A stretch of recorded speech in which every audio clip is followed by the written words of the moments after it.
Hello दोस्तों, आज हम एक्सप्लेन करने वाले हैं नाइस गाय के ड्रामा का एपिसोड 3। तो चलिए बिना देर किए शुरू करते हैं।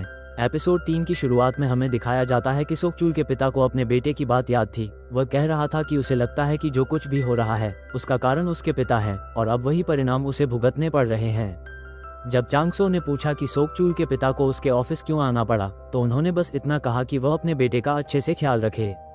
उन्होंने पैसे मांगने का कोई जिक्र नहीं किया। यहाँ तक कि चांगसो ने जब उन्हें कपड़े खरीदने के लिए पैसे दिए तब भी उन्होंने लेने से मना कर दिया।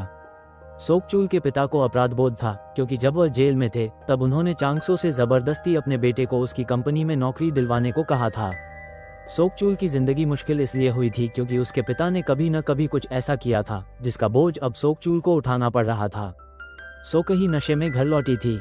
उसे लगा कि पिछले 5 साल से एक नर्स की जिंदगी उसने जैसे किसी इमरजेंसी रूम के मरीज की तरह गुजारी है, हमेशा भागदौड़, दर्द और थकान से भरी। आज उसका दिल खास तौर पर टूट गया जब उसने अपने बॉयफ्रेंड को डायरेक्टर के सामने ये कहते सुना कि उसकी कोई गर्लफ्रेंड नहीं है। उधर उसकी बड़ी बहन सुक्योंग भी चिड़चिड़ी हो गई थी क्योंकि किहोंग पूरी तरह से सोकही को लेकर दीवाना था। सुक्योंग ने सोचा अगर सोकही ने कॉलेज में दाखिला लिया होता तो शायद आज वो डॉक्टर होती। ये सुनकर सोकही के मन में एक कसक उठी। उसे लगा जैसे उसकी बहन उसके पेशे को कम समझ रही है, भले ही उसकी मंशा सिर्फ उसका पक्ष लेने की ही क्यों न रही हो। इसी बीच मियोंग का फोन आया। उसने कहा कि वह एक बार फिर से ऑडिशन देने जा रही है, इस बार एक मशहूर जैज बार में जहां मेहनताना भी अच्छा मिलता है। वो हार मानने वालों में से नहीं थी। ये सुनकर सोकचूल ने उसे उत्साहित किया। बाद में मियोंग ने वही गाना गाया जो वह ऑडिशन में गाने वाली थी और सोकचूल उसे फोन पर सुनता रहा, जबकि हकीकत में वो मियोंग के घर के सामने खड़ा था। सोकचूल की मां ने उसे फोन किया और कहा कि अगर वो घर नहीं आ रहा हो तो पहले से बता दिया करे। सोकचूल ने माफी मांगी और कहा कि अगली बार जरूर बताएगा। इसके बाद मां ने सुक्योंग के बारे में पूछा। उन्होंने रात को अपनी सबसे बड़ी बेटी का सपना देखा था। सोकचूल बस इतना ही कह पाया कि शायद वो उसे जल्द ही ढूंढ लेगा। उसी वक्त सुक्योंग का बेटा अपनी नानी से बोला, चलो मैदान में खेलते हैं। मां मुस्कुराई और उसके साथ चल दी। सोकचूल ने फिर अपने दोस्त सांगयूल से पूछा कि पिछली रात उसके पिता और चांगसो की मुलाकात कैसी रही।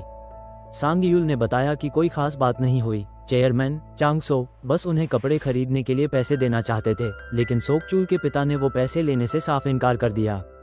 इसलिए जब वही पैसे सोकचूल को दिए गए तो उसने भी लेने से मना कर दिया क्योंकि उसके पिता ने भी उन्हें ठुकरा दिया था। उधर सुक्योंग अब और चुप नहीं रह सकती थी। उसने अपनी बहन के घर से निकलने का फैसला किया। उसने सिर पर स्कार्फ बांधा और चश्मा पहन लिया ताकि कोई उसे पहचान न सके।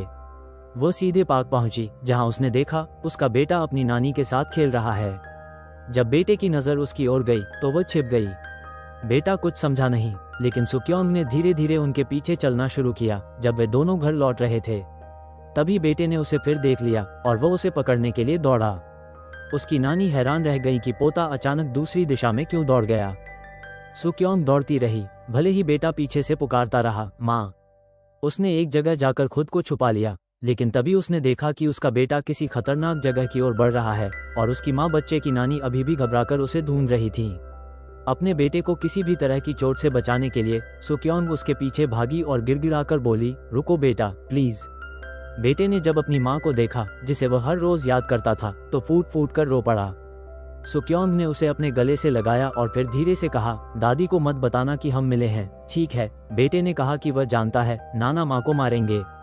माँ ने उससे वादा किया कि वह जल्दी वापस लौटेगी और उसे बचाने की जिम्मेदारी अब उसी की है। तभी उसकी नानी पोते को ढूंढते हुए वहां आ पहुंची और बेटा फिर उनके साथ घर लौट गया। पीछे से सुक्योंग उन्हें एक पेड़ की ओट से देखती रही, चुपचाप। इस बीच सांगयूल और सोकचूल प्रोजेक्ट साइट पर डेवलपर से मिले। डेवलपर ने सोकचूल की मेहनत की सराहना की। सांगयूल भी सहमत था। उसे लगता था कि सोकचूल ही उनकी कंपनी का एस है। उन्होंने कहा, अगर चेयरमैन डील को अंतिम रूप दे देते हैं तो मैं तुझे जरूर एक ड्रिंक पर ले जाऊंगा। ये प्रोजेक्ट कंपनी के लिए बहुत फायदे का सौदा है। तभी सोकचूल ने एकदम से कहा, मुझे अभी 100 मिलियन वॉन की जरूरत है। सांगयूल थोड़ा चौंका, इतनी बड़ी रकम? उसने सोचा आखिर क्या वजह हो सकती है, पर सोकचूल ने कुछ नहीं बताया, बस इतना ही कहा, ये मेरी जरूरत है। उधर किहोंग ने सोकी को समझाया कि वह डायरेक्टर को उस वक्त मना नहीं कर सका, इसलिए पियानो कॉन्सर्ट में नहीं आ पाएगा, एक कॉन्फ्रेंस है। वो मजबूर था क्योंकि वह नहीं चाहता था कि उसे भी उसी तरह किसी दूर के अस्पताल भेज दिया जाए जैसे उसके दोस्त डॉक्टर को भेज दिया गया था, सिर्फ इसलिए कि उसने डायरेक्टर को मना कर दिया था। किहोंग चाहता था कि वो सोकी के पास ही रहे, लेकिन सारी सफाई देने के बावजूद सोकी उससे नाराज थी। इधर सोकी ने जंग निम से ताश का पत्ता ले लिया और कहा, अस्पताल में ताश मत खेलो, ठीक हो जाओ, फिर जो चाहे करो। लेकिन जंग निम ने जाने से इनकार कर दिया। उसे डर था कि उसकी जान खतरे में है।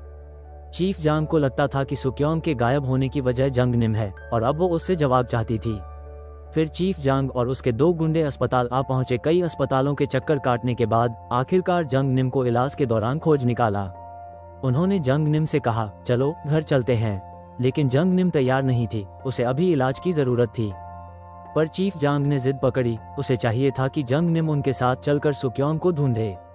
नर्सों ने यह बात सोकी को बताई कि कोई लोग जबरदस्ती जंग निम को ले जा रहे हैं। सोकी तुरंत वहां पहुंची। जैसे ही चीफ जांग ने उसे देखा, बोली, अरे ये तो वही है जो मेरे जुए के अड्डे में बवाल करती थी। उसने कहा, सामने से हट जा। तभी किहोंग ने शोर सुना और वहां आया। उसने कहा, किसी मरीज को जबरदस्ती नहीं ले जा सकते, ये नियम है। लेकिन एक गुंडे ने उसे धक्का दे दिया और वह गिर पड़ा। ये देखकर सोकी का खून खौल गया। उसने गुंडे को जोरदार हेडबट मारा, इतना तेज कि गुंडा दर्द से कराह उठा। तुरंत सिक्योरिटी आ गई और उन लोगों को बाहर निकाल दिया। जंग निम ने सोकी का धन्यवाद किया और खुश होकर अपने कमरे लौट गई। किहोंग ने फिक्र में पूछा, तुम्हारा सिर तो नहीं फूटा? लेकिन फिर हैरानी से बोला, तुम्हारा सिर तो पत्थर से भी मजबूत है। सोकी मुस्कराई, फिर कहा, अब दोबारा मुझे निराश मत करना। किहोंग ने वादा किया और दोनों के बीच की दूरियां मिट गईं। अंत में सांगचुल ने बताया कि सोकचुल ने चांगसो से अपने मेहनत के लिए 100 मिलियन वॉन की एडवांस रकम मांगी थी। भले ही रकम बहुत बड़ी थी, लेकिन चांगसो ने सोकचुल को पैसे देने का फैसला कर लिया। पहले ताहुन ने भी कंपनी पैसों की वजह से छोड़ी थी और चांगसो नहीं चाहता था कि वैसा दोबारा हो।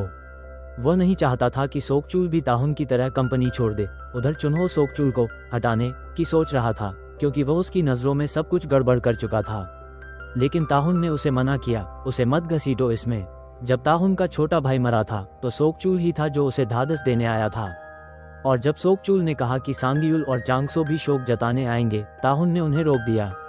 पर वे पहले ही आ चुके थे और ताहुन ने चांगसो की शोक राशि को स्वीकार करने से मना कर दिया। दरअसल जब उसका भाई बीमार था और सर्जरी के लिए 30 मिलियन वॉन की जरूरत थी, ताहुन ने चांगसो से पैसे लेने चाहे, पर सांगयुल को इसका पता चल गया। आखिरकार ताहुन को पैसे नहीं मिले और उसका भाई चल बसा। इसलिए ताहुन अब चांगसो से कोई भी पैसा नहीं लेना चाहता था। उसने अपने भाई की मौत के लिए उन्हें जिम्मेदार ठहरा दिया था। हालांकि सोकचुल अब भी उनकी टीम का हिस्सा था, फिर भी वो ताहुन के साथ बहन की अंतिम यात्रा तक रुका रहा। इस बात के लिए ताहुन उसके प्रति आभारी था। उसने सोकचुल से कहा, मैं चांगसो की कंपनी छोड़ने वाला हूँ, मेरे साथ चलना चाहता है। लेकिन तब सोकचुल ने मना कर दिया। आज भले ही दोनों अलग रास्तों पर हों, पर ताहुन अब भी सोकचुल का सम्मान करता है। सांगयुल ने सोकचुल को बताया कि चांगसो उसे बोनस के रूप में पैसे देने को तैयार है। ये सुनकर सोकचुल को यकीन ही नहीं हुआ। उसने सांगयुल की बात अधूरी छोड़कर कॉल काट दिया। उधर निलबाना जैज बार में ऑडिशन का दिन आ गया था। मैनेजर यून को हैरानी हुई कि मियोंग गाने के बजाय पियानो बजा रही है। मियोंग ने समझाया कि वह गाते हुए पियानो बजाएगी, लेकिन यून ने उसे मना कर दिया और कहा, बार छोड़ दो। तभी एक जज ने उसे मौका दिया।